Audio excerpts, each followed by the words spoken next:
La culture, Nicolas Caro.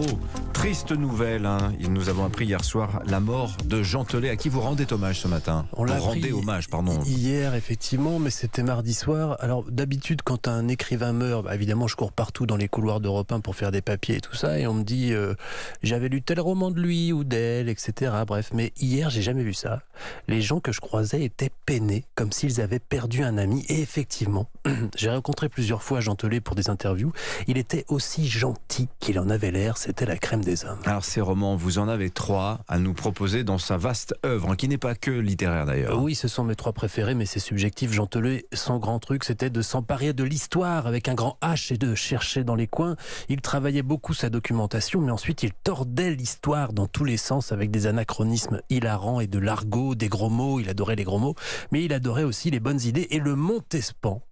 C'est une de ses meilleures idées selon moi. Tout le monde connaît Madame de Montespan, la favorite de Louis XIV, mais le Montespan, son mari cocu, personne. C'est donc l'histoire de Louis-Henri de Pardaillan de Gondrin qui mettait des cornes sur son carrosse pour défier le roi. C'est drôle et touchant et assez génial. Deuxième livre que vous retenez. Un de ses plus connus aussi, Mangez-le si vous voulez. Ça se passe au 19e, en 1870, pendant la guerre. Ça se passe à Haute-Faille. Histoire vraie aussi et terrible. Lors d'une foire de village, un aristocrate local est pris à partie. On le prend pour un traître à cause d'un malentendu.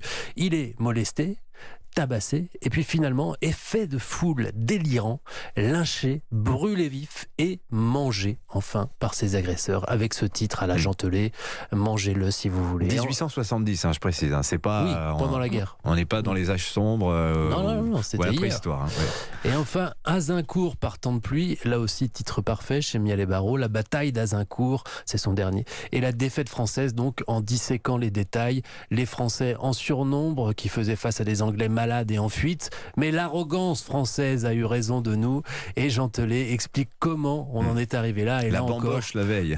Mais c'est drôle, mais on rit réellement en lisant ce livre. C'était un peu la marque de fabrique de Jean Telet. C'est une gageure de faire rire par l'écrit. Jean Telet que je n'ai jamais vu sans son sourire. Voilà, c'est ça. Là, on peut vous rire avec l'histoire, avec Jean Telet qui nous racontait cette défaite la plus ridicule de l'histoire de France à Azincourt, d'ailleurs, dont on parle absolument jamais. Hommage à Jean Telet. Pour cause.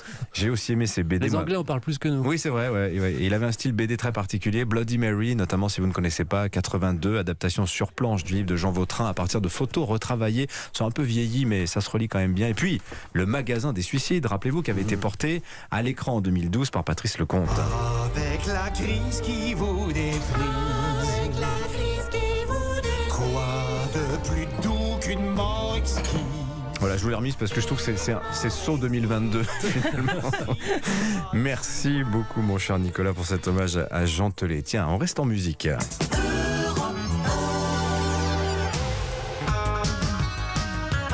Voilà, ça sent bon. Les années 80, les grosses permanentes, les épaules et ça se déhanche dans le studio. Voilà. Marie Jiquel, vous avez trouvé pour... Alors c'est une machine à remonter le temps. C'est au Musée des Arts Décoratifs de Paris, l'exposition années 80, 700 pièces présentées pour se plonger ou se replonger dans cette décennie. Alors c'est les clips d'Indochine, la chute du mur de Berlin, etc., etc. Oui, et aussi par cette image qui nous accueille, l'affiche de campagne de François Mitterrand avec ce slogan « La force tranquille », affiche symbolique puisqu'elle annonce l'avènement de l'image et du slogan. Les unes de presse, comme celle sur le nuage radioactif de Tchernobyl, se mêlent aux affiches publicitaires pour vendre des jeans. Au tract d'Act Up sur le sida, c'est la grande époque des graphistes et des publicitaires. L'exposition diffuse par exemple d'anciennes publicités comme celle-ci réalisée par Étienne Châtiès pour une marque de chaussures. C'est combien ?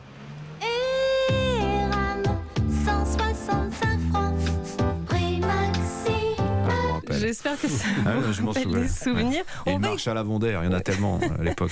On va écouter l'une des commissaires de l'exposition, Amélie Gasto. Entre 80 et 90, c'était 370% de plus d'investissement publicitaire. Ils ne parlaient pas alors de spots publicitaires, mais de brefs métrages. Il y avait cette légèreté et puis une grande inventivité.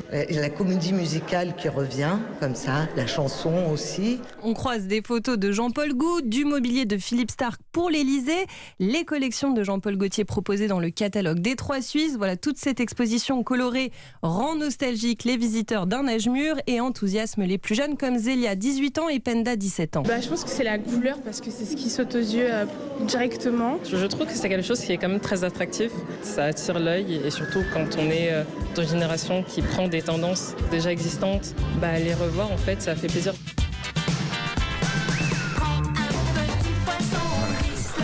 Le bref métrage, tiens j'avais oublié l'expression, tiens je voulais citer Tout à Jean-Paul fait. Gaultier, c'était un très grand copain de Jean Telet aussi, ils étaient à l'école ensemble. Oh là là, vous reliez tout, c'est Ouais, merveilleux. ouais, c'est voilà, tout. voilà c'est ça, donc les années 80, c'est à voir au musée des arts décoratifs à Paris, c'est jusqu'au 16 avril prochain, c'est le début des ennuis les années 80 Alexis Brézet. C'était une belle époque. C'était une belle époque.